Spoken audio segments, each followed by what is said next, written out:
be the same.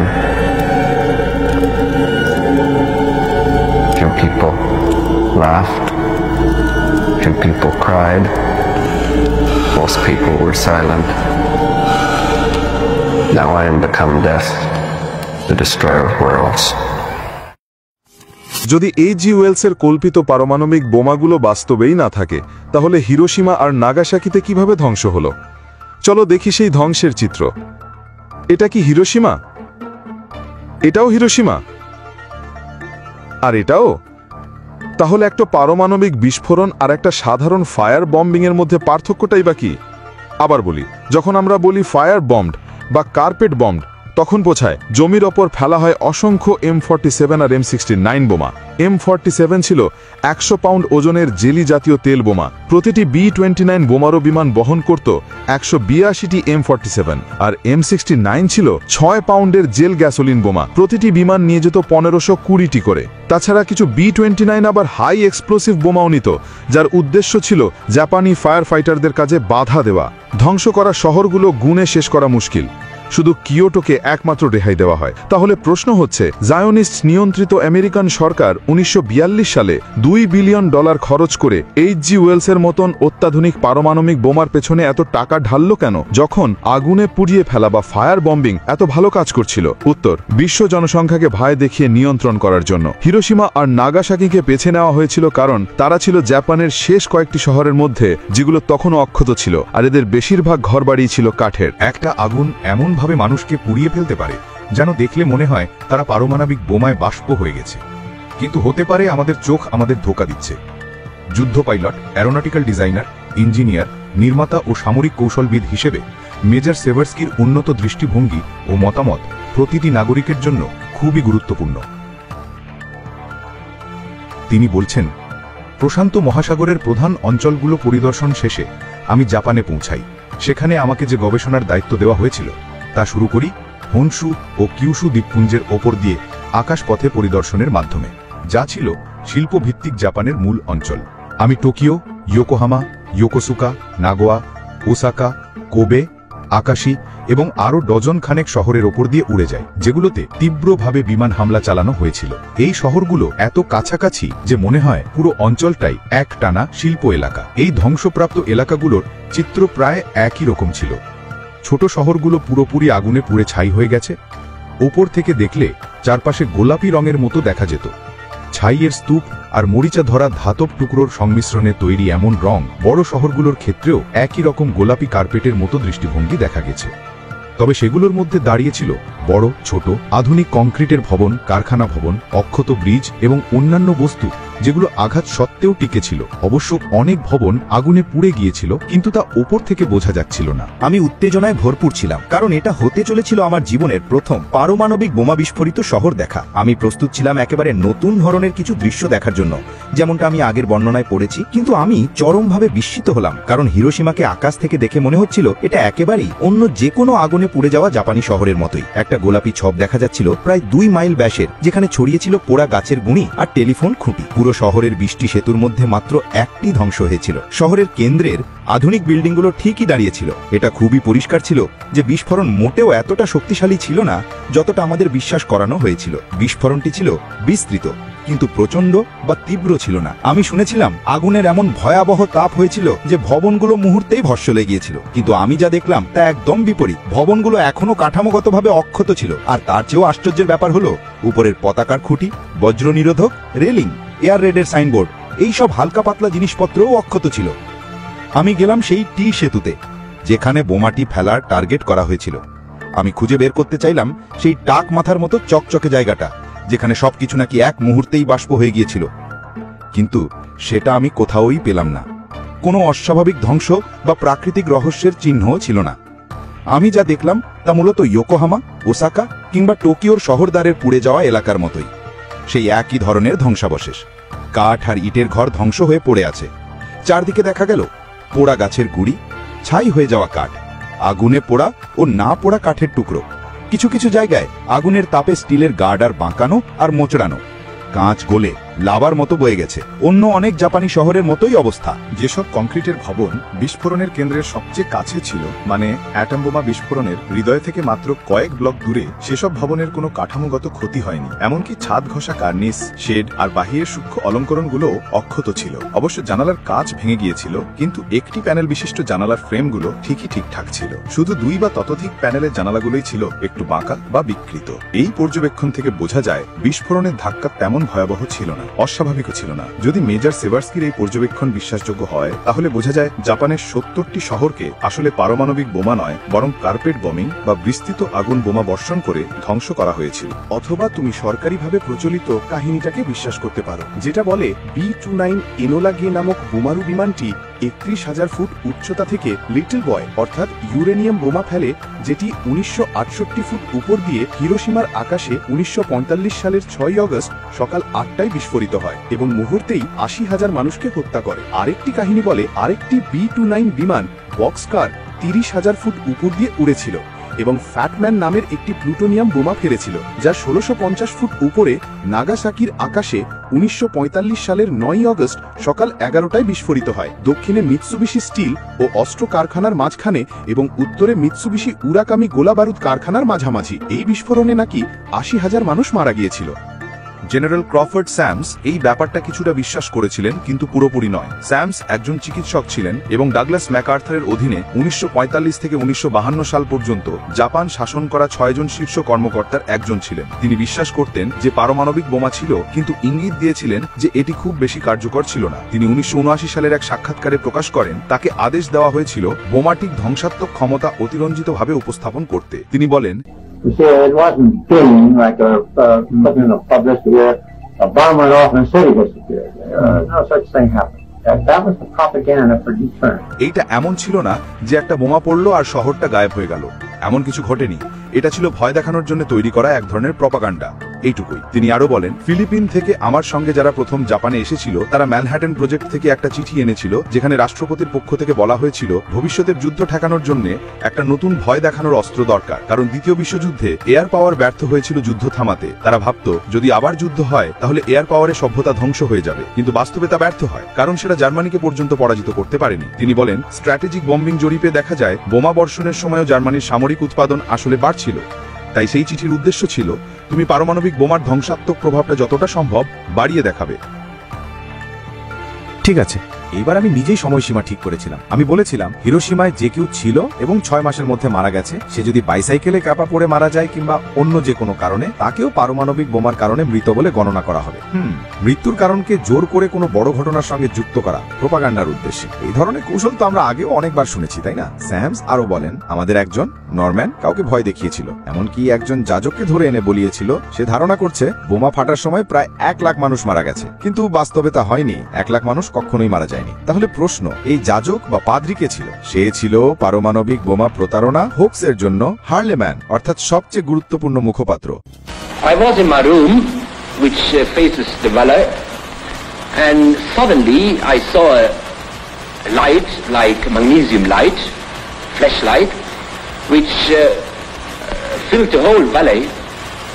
And looking out of my window to find out the reason for this peculiar phenomena, I saw nothing besides this light, and turning from the window to the door of my room, I heard a crash.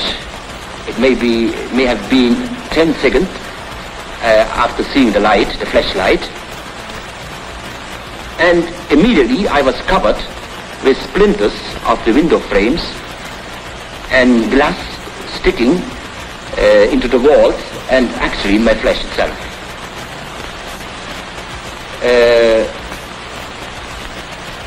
After a while, we saw a procession of people coming from the outskirts of the city up the valley. Many of them, most of them, were wounded, especially the parts of the body which were not covered by clothes, like hands, feet, back. All of us were lifted to this experience at the spot estimate the numbers of dead at least as 100,000. What is your opinion as to the story that the ruins of the city amid a deadly rain? Well, I think that it's just a rumor. Because I myself and others of us have worked in the city itself immediately after the explosion for several hours, and we felt no ill effect at all. যদি কোনো ক্ষতিকর radiation না থেকে থাকে তাহলে তো সেটা পারমাণবিক বিস্ফোরণ ছিল না, তাই না? তাহলে যদি হিরোশিমা ও নাগাসাকিকে ফায়ার বম্ব জ্বালানো বোমা দিয়ে ধ্বংস করা হয়ে থাকে তাহলে কবে এই বোমা বর্ষণ হয়েছিল? হিরোশিমার জন্য সংক্ষিপ্ত উত্তর হলো আগের রাতে। এই তথ্যের জন্য আমরা যে বইয়ের দিকে ফিরি তা হলো the army air forces in world war 2 নামক 7 খণ্ডের একটি সিরিজ। এটি 1948 থেকে 1958 সালের মধ্যে প্রকাশিত হয় এবং এটি ছিল মার্কিন অফিস অফ এয়ার ফোর্স হিস্ট্রির অফিসিয়াল রিলিজ। এই সিরিজের সম্পাদক ছিলেন ওয়েসলি ফ্র্যাঙ্ক ক্রাভেন এবং জেমস লি কেট। তারা এই সিরিজের কাজ শুরু করেন দ্বিতীয় বিশ্বযুদ্ধ চলাকালীন সময়ে প্রেসিডেন্ট FDR রুজভেল্টের অনুমোদন নিয়ে। এই সিরিজের 5ম খণ্ডে একটা টেবল আছে যেখানে পার্শ্ববর্তী শহরগুলোর উপর চালানো অগ্নিবোমা বা ইনসেন্ডিয়ারি মিশনগুলো তালিকাভুক্ত করা হয়েছে। যদি আমরা এটি দেখে নিই তাহলে দেখি ইমাবারি শহরটি বোমাবর্ষণের শিকার হয়েছিল 5ই অগস্টে। ইমাবারি শহরটি হিরোশিমার থেকে মাত্র 35 মাইল দূরে। 1977 সালের ইতিহাস ভিত্তিক বই রুইন্ড ফ্রম দি এয়ার জানায় প্রতিবারের মতোই মার্কিন মনিটররা আগেই ধারণা করেছিল যে জাপান আরও একটি ভয়াবহ বোমা হামলার মুখোমুখি হতে চলেছে। সেই রাতে 30টি বোমারু বিমান জাপানের অভ্যন্তরীণ সাগরে মাইন ফেলার জন্য রওনা হয়েছিল। 65টি বোমারু বিমান যাচ্ছিল সাগা শহরে। 102টি বিমান প্রস্তুত ছিল মিয়োশি শহরে অগ্নিবোমা ফেলতে। 261টি বিমান যাচ্ছিল নিশিনোমিয়া ও মিকাগে অঞ্চলের দিকে। 111টি বিমান যাচ্ছিল উবে শহরে। 66টি বিমান যাচ্ছিল ইমাবারিতে। ঠিক 5ই অগস্ট রাতেই ইমাবারিতে এর আগেও বোমাবর্ষণ হয়েছিল, প্রথমবার 26শে এপ্রিল এবং দ্বিতীয়বার 8ই মে।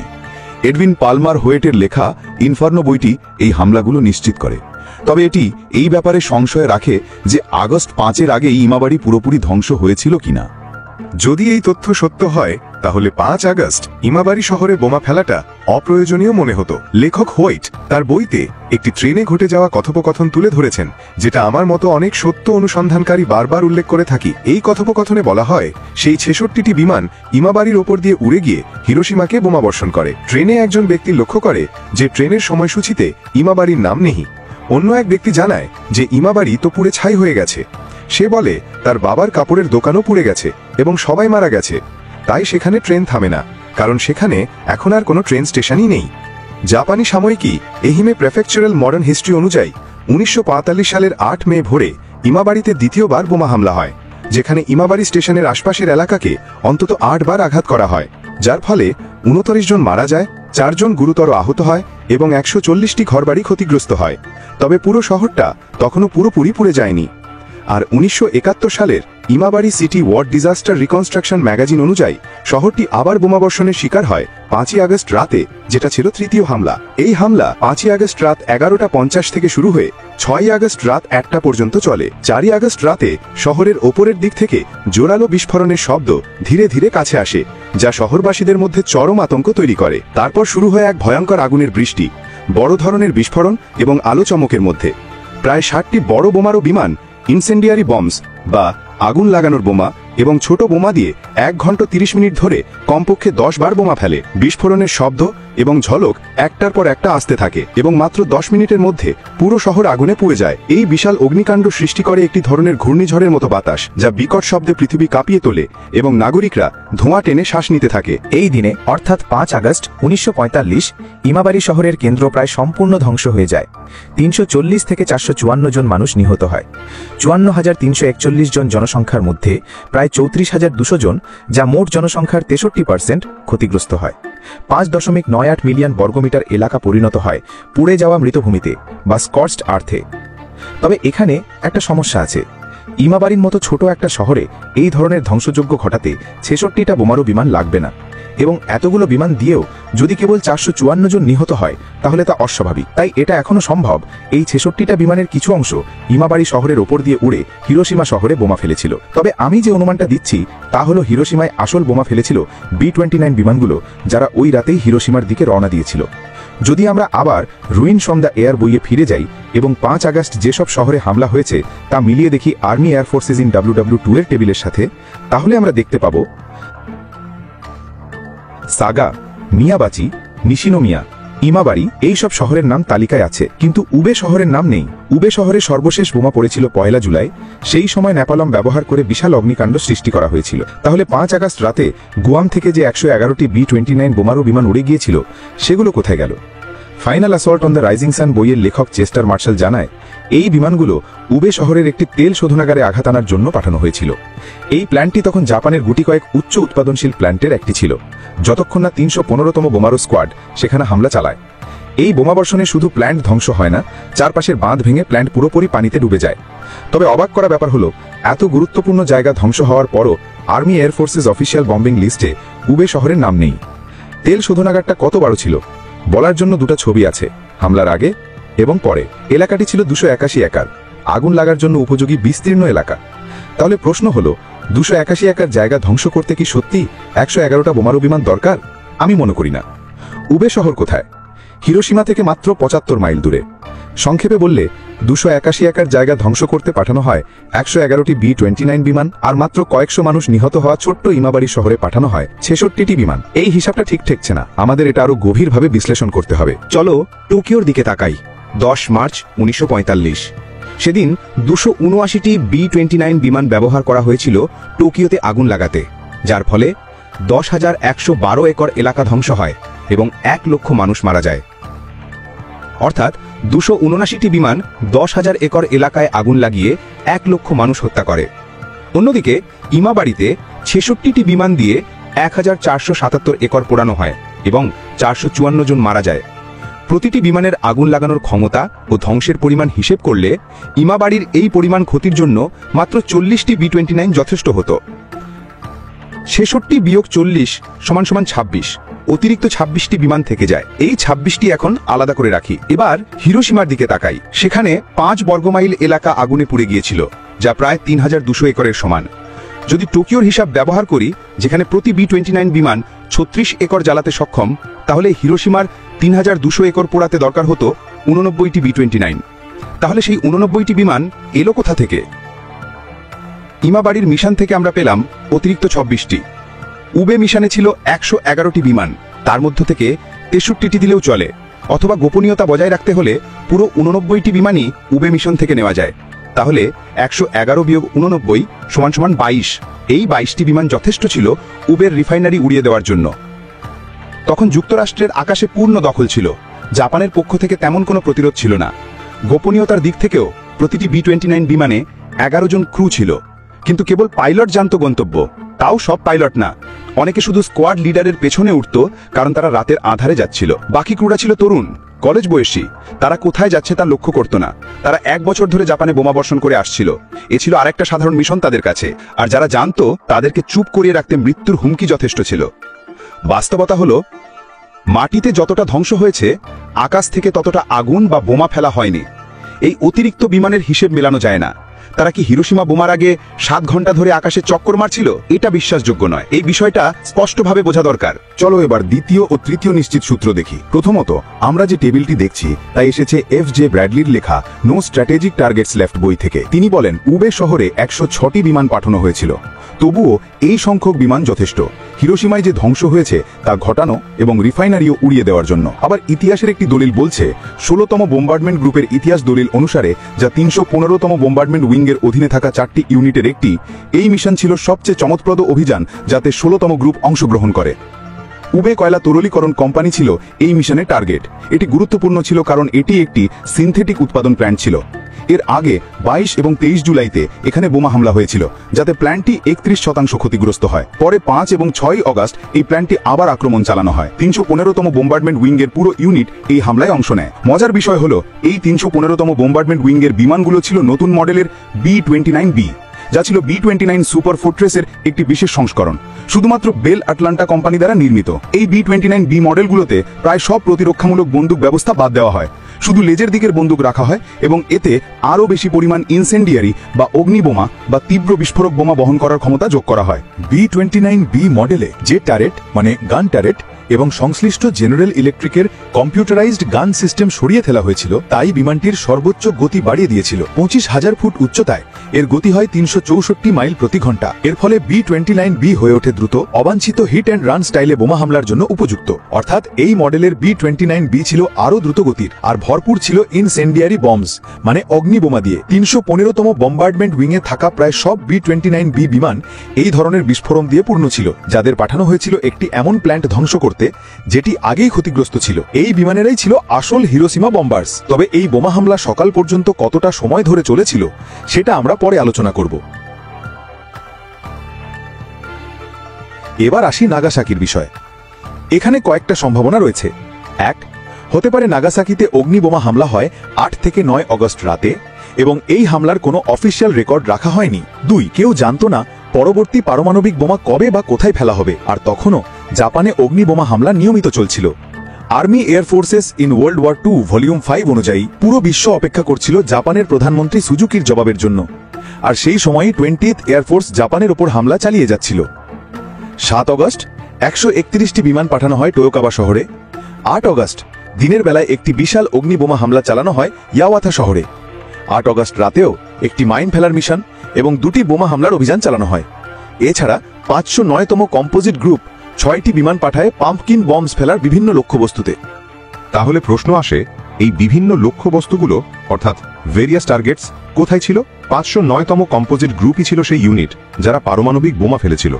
তাহলে কেন তাদের সম্পর্কে বলা হয় বিভিন্ন লক্ষ্যে বোমা ফেলা হয়েছিল? কোনো বই নির্দিষ্ট করে বলে না এই বিভিন্ন লক্ষ্য কোথায় ছিল। আমার সবচেয়ে শক্ত অনুমান হলো এয়ারফোর্স ইচ্ছা করে এই তথ্যগুলো ইতিহাসের লেখকদের সরবরাহ করেছিল, যাতে ভবিষ্যতে যদি কোনো ক্রু সদস্য এসে বলে বসে আমরা তো নাগাসাকির আগের রাতেও বোমা খেলেছিলাম, কিন্তু বইয়ে তার কোনো উল্লেখ নেই, তাহলে তারা যেন বলে ও হ্যাঁ আমরা আগেই ওই তথ্য দিয়ে রেখেছি। আরেকটা সম্ভাবনা হলো নাগাসাকিতে আসলেই অগ্নিবোমা হামলা হয়েছিল 5 থেকে 6 আগস্ট রাতেই, অর্থাৎ ফ্যাটম্যান বিস্ফোরণের সরকারি সময় 9 আগস্ট সকাল 11:02 3 দিন আগেই। জেনারেল কার্টিস লেমে হয়তো পাইলটদের বলেছিল তারা সাগা শহর বোমা মারতে যাচ্ছে, কিন্তু প্রকৃতপক্ষে তারা নাগাসাকিতে বোমা ফেলেছিল।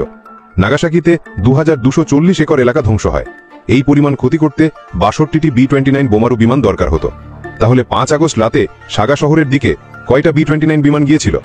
58তম বোম্বার্ডমেন্ট উইং থেকে 65টি B-29 বিমান টিনিয়ান দ্বীপ থেকে উড়ে যায় সাগার উদ্দেশ্যে। সাগা কি সত্যিই বোমা হামলার শিকার হয়েছিল? হ্যাঁ, হয়েছিল। সাগা শহরে হামলা চলে 5 আগস্ট রাত 11টা থেকে 6 আগস্ট রাত 1টা পর্যন্ত। এতে 61 জন নিহত, 443টি ঘরবাড়ি পুড়ে যায়, 458.9 টন বোমা ফেলা হয়। যদিও একরের হিসাবে ক্ষতির পরিমাণ বলা হয়নি, তবুও যদি ইমাবাড়ির সাথে তুলনা করি তাহলে এই দুই শহরেই হামলা চালানো হয় 58তম বোম্বার্ডমেন্ট উইং থেকে পাঠানো B-29 বিমান দিয়ে, যারা টিনিয়ান থেকে উড়েছিল। তবে সাগা শহরে ক্ষতির কার সন্দেহজনক, কারণ শহরটি তখন সম্পূর্ণ ব্ল্যাকআউট অবস্থায় ছিল। এর আগের রাতে শত্রুপক্ষের বিমান থেকে লিফলেট ফেলা হয়েছিল, যেমনটা ইমাবাড়ির ক্ষেত্রেও দেখা গেছে। ব্ল্যাকআউট থাকলেও হতে পারে সাগা শহরে সামান্য বোমা ফেলা হয়েছিল, এরপর ক্রুরা নাগাসাকির দিকে 42 মাইল দূরে উড়ে যায়। পাইলটরা হয়তো শুধু আদেশ অনুসরণ করেছে আর তারপর ফিরে গেছে মারিয়ানা দ্বীপপুঞ্জের টিনিয়ান ঘাঁটিতে। এবার আসি চতুর্থ সম্ভাবনায়। অফিসিয়ালি নাগাসাকিতে 1 আগস্ট 1945 বোমা হামলা হয়েছিল। 50টি বিমান, যার মধ্যে ছিল 24টি B-24 এবং 26টি B-25, মোট 112 টন বোমা ফেলা হয়, মূলত নাগাসাকির মিউনিশন ফ্যাক্টরি অর্থাৎ অস্ত্র কারখানা লক্ষ্য করে। এই হামলায় গুরুতর ক্ষতি হয় Mitsubishi Nagasaki shipyard, Mitsubishi steel works, Nagasaki medical college এবং আরও কিছু গুরুত্বপূর্ণ স্থাপনায়। কি বললি? Mitsubishi steel works? সেটাই তো সেই জায়গা যেখানে পারমাণবিক বোমা ফেলার দাবি করা হয়। তাহলে এটা আসলে কোনো রহস্য না। Army air forces in world war 2 জানায় 1944-এর 10 আগস্ট থেকে 1945-এর 1 আগস্ট পর্যন্ত নাগাসাকিতে মোট 5 বার বোমা হামলা চালানো হয়েছিল। এর মধ্যে 2 বার ছিল B-29 দ্বারা এবং এর মধ্যে 1 বার ছিল অসাধারণ সফল একটি একক বিমানের হামলা। বাকি 3 বার হামলা হয়েছিল 7ম এয়ারফোর্স থেকে ওকিনাওয়া থেকে পাঠানো বিমানের দ্বারা। তবুও আমাদের এই হাস্যকর গল্প বিশ্বাস করতে বলা হচ্ছে যে ক্যাপ্টেন ফ্রেডরিক বক বিমান চলাচলের ইতিহাসের সবচেয়ে গুরুত্বপূর্ণ দিনের একটিতে নিজের B-29 না উড়িয়ে মেজর চার্লস সুইনির সঙ্গে বিমান বদল করেন। অর্থাৎ সেই দিন ফ্যাটম্যান পারমাণবিক বোমা বহনকারী বক্সকার বিমানের চালক হন সুইনি, আর ক্যাপ্টেন বক চালান দ্য গ্রেট আর্টিস্ট নামক বিমানটি, যা মূলত সুইনির নিজস্ব বিমান ছিল। এয়ারফোর্স অনুমোদিত পাঠ্যপুস্তক সিরিজ অনুসারে এই ভুলটি সম্ভবত ঘটেছিল একটি দুর্ভাগ্যজনক ভুলে, সম্ভবত বিমানগুলোর নাম সরিয়ে ফেলার কারণে। ফলে অফিসিয়াল বার্তায় বলা হয় দ্য গ্রেট আর্টিস্টে ছিল সেই বিমান যেটি 9 আগস্ট বোমা ফেলেছিল। এই ভুল এরপর থেকে প্রায় সব প্রকাশিত বইয়েই বারবার লেখা হয়েছে, এমনকি যেসব বইয়ের লেখক নিজেরাই সেদিন উপস্থিত ছিলেন তারাও ভুলটা লিখে ফেলেছেন। 1946 সালে যখন দ্য গ্রেট আর্টিস্টকে সংরক্ষণের জন্য অবসরে নেওয়ার পরিকল্পনা হয়, তখন এই ভুলটা প্রথম ধরা পড়ে। মিশন রিপোর্টে থাকা সিরিয়াল নাম্বারের প্রমাণ অখণ্ডনীয় এবং লেখক স্বয়ং এই তথ্য ক্যাপ্টেন বকের কাছ থেকে নিশ্চিত করেন, যিনি বলেন তিনি তার সুপেরিয়রের নির্দেশেই সেদিন সুইনির সঙ্গে বিমান বদল করেছিলেন। তাদের ভাষায় এই পরিবর্তনের কারণ ছিল বিজ্ঞানী যন্ত্রপাতি স্থানান্তর এড়ানো। এই জায়গায় আমি স্পষ্টভাবে বলছি, এটা সম্পূর্ণ বানোয়াট। যন্ত্রপাতিগুলো দ্য গ্রেট আর্টিস্টে আগেই ছিল। যখন সেটা হিরোশিমায় গিয়েছিল, সেগুলো আবার ট্রান্সফার করার দরকারই পড়েনি। তার মানে পাইলট পর্যন্ত জানে না সে কোন বিমান উড়িয়েছিল, যুদ্ধের মাত্র 5 দিন পর। This is Major Charles W. Sweeney of Quincy, Massachusetts, pilot of the Great Artiste, the second B-29 to drop an atomic bomb on the Empire. Major Sweeney, give us some of the details of the whole flight. We were briefed on, of course, a primary and a secondary target as usual.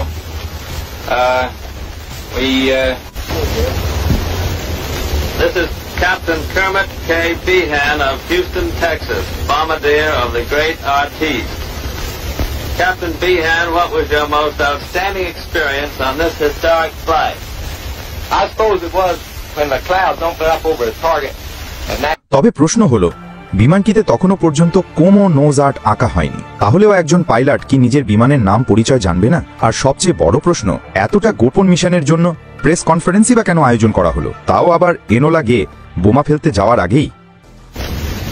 after a photographing session that made us feel like a Hollywood premiere, we got off at about 3 o'clock in the morning. এখন যদি তুই এই সব গাঁজাখুরি কথা গিলে ফেলিস, তাহলে তোর বিশ্বাস করতে হবে যে 9 অগস্টের লক্ষ্যবস্তু শহরও শেষ মুহূর্তে বদলে যায়। কোকুড়া ছিল মূল লক্ষ্য, কিন্তু শহরটি মেঘে ঢাকা থাকায় বোমা ফেলা সম্ভব হয়নি।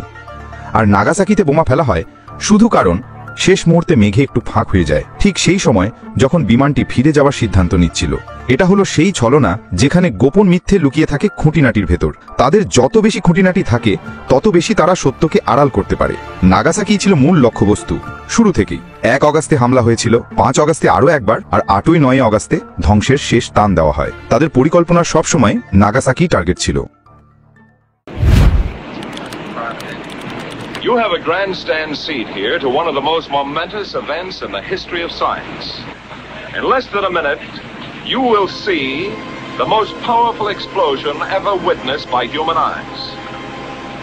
The blast will come out of the horizon just about there. And this is the significance of the moment. This is the first full-scale test of a hydrogen device. If the reaction goes, we're in the thermonuclear era. For the sake of all of us, and for the sake of our country, I know that you join me in wishing this expedition well. It is now 30 seconds to 0 time. Put on goggles or turn away. Do not remove goggles or face burst until 10 seconds after the first light. Minus 15 seconds.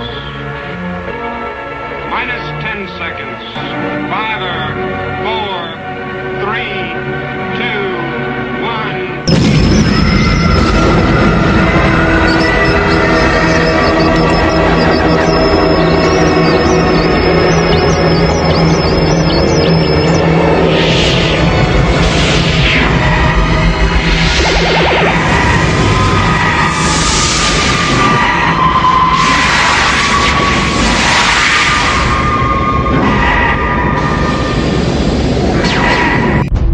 প্রাচীন ভারতীয় মন্ত্রের ভক্ত ছিল এক ইহুদি শয়তান প্রতিভা, Robert Oppenheimer. তার নেতৃত্বে ম্যানহ্যাটন প্রজেক্টের বিজ্ঞানীরা আলকেমির গুপ্ত রসায়নবিদ্যার সর্বোচ্চ ও সবচেয়ে অশুভ সীমায় পৌঁছেছিল।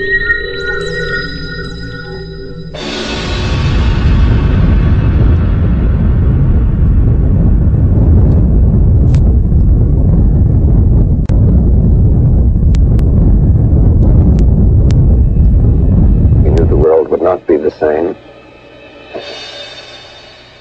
Few people laughed. Few people cried. Most people were silent. I remembered the line from the Hindu scripture, the Bhagavad Gita. Vishnu